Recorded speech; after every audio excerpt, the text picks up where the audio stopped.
Good day po sa lahat ng nanonood po sa aking YouTube channel. Ito pong ipapakita ko sa inyo, isang N-Series na Isuzu Elf drop side na pagmamay-ari po ni Mr. Jetlim. Ito po sa isang pinablog niya po sa akin na naimbitahan tayo sa kanyang yarda. Ito po yung pangalawang na aking maibibideo po sa kanya.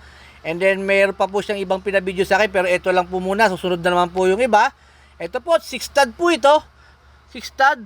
And then ang higit po sa lahat is brake drum po, naka-brake drum na po ito. Ayan po yung size ng kanyang gulong, naka-brake drum na po ito. Bihirang-bihira naman po ang naka-brake drum sa mga Elf ngayon ha. Puro disc brake. Ito po, brake drum po ha. Matibay po yan. Ito po yung marami naghanap. And then molye type na po yung harapan nito ha. Original molye, fresh from Japan ha. Ayan po yung kanyang harapan. Sa mga naghahanap po ng mga ganito, ito po yung available ngayon sa yarda po ni Sir Jetlim ha. And then ayan po yung kanyang siding sa loob. And then siyempre titignan po natin yung kabuuan po ng truck na ito. Papasilip ko po sa inyo. Ito lang po muna ang ating munting video ha. Ito po, 4HK1 po ang makina po nito.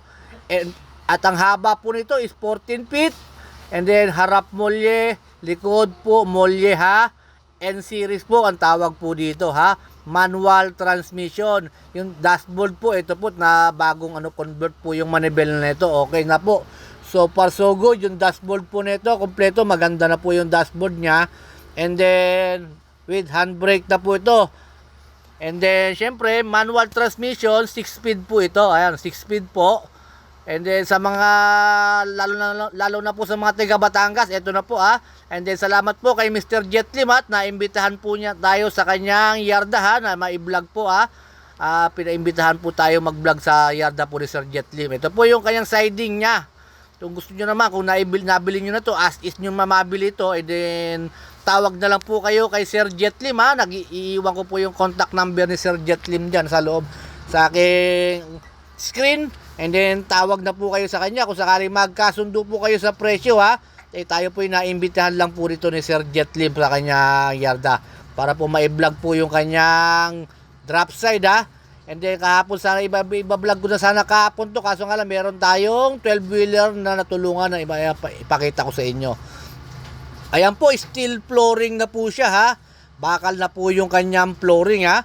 Pwede na pong maiuwi ito pag nabili ninyo. And then, ito po yung pangilalim. Kasi titignan natin yung buong pangilalim. Nakita nyo naman.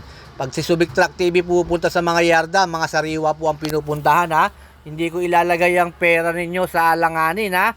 Sa mga sariwang yarda tayo bibili ng truck ha. Pag kayo po nagpag-guide sa akin o kaya nagpaturo sa akin kung nasaan po yung mga gandang unit, syempre iba-vlog na lang din po natin yung mga truck nyo pag nakuha nyo po rito na i-guide ko po kayo sa Subic. Ayan po, molly type po yan. Talagang bihirang-bihira na po ang mga molly type pagharapan ha. Karamihan suspension na ha. And then ito po, may fuel tank po ito, isang fuel tank ha. Medyo may karton, tanggalin natin yung karton. Ito po oh.